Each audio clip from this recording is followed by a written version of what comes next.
Naka-standby medic ang UNTV News and Rescue sa Centennial Garden, Santa Rosa, Laguna nang lumapit si Nanay Lorna Malabuyok, 60 anyos, kasama ang kanyang kapatid at pamangkin.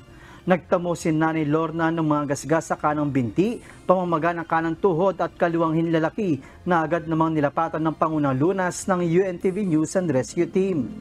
Ayon sa kanyang kapatid, nabangga ito ng isang umarangkadang van habang sila ay patawid sa loob ng sementeryo. Nakatigil nga ako kami sa right side. Nakatigil kami gan kasi nga lilibang kami. Bigla siyang tumanong. Nahagip yung kapatid ko. Magkaatabi kami ganyan.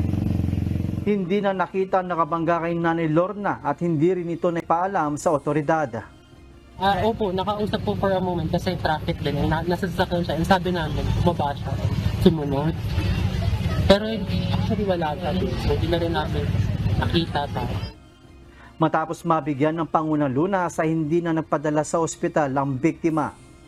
Sa Santa Rosa, Laguna, tinulungan din ng UNTV Rescue ang isang lalaki na kinilalang si Anthony Salcedo, 17 years old.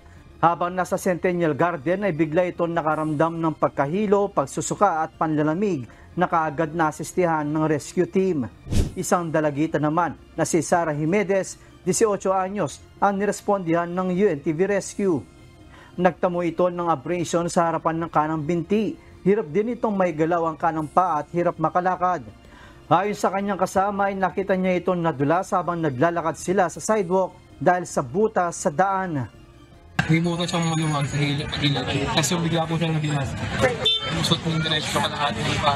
Pagtapos ng pagkaangat namin, hindi na mailakad ng mga anistan. Agad namang nilapatan ng pangunang lunas ng rescue team si Sara at inindorso sa CDRRMO ng Santa Rosa, Laguna. Sa Tacloban City, habang naka-standby medic ang UNTV News and Rescue Team Leyte sa Basper Public Cemetery sa Tacloban City, nakatanggap ng tawag ang grupo sa radyo na may kailangan ng tulong at agad na pinuntahan ng team sa Barangay 94 Tigbao, Tacloban City. Isang babae ang nadapa at nagtamo ng gasgas sa kanang kamay, kaliwang tuhod at pamamaga ng bahaging kaliwa ng noo. Nadatnan naman ng grupo ang biktima na nakaupo na sa gilid ng kalsada at iniinda ang bandang itaas ng kilay na namamaga. Galing ito sa palengke at naghihintay sana ng masasakyan nang hindi niya makita ang bato na dahilan ng pagkadapa nito. Matapos bigyan ng first aid ay tumanggi na ito magpadala pa sa hospital.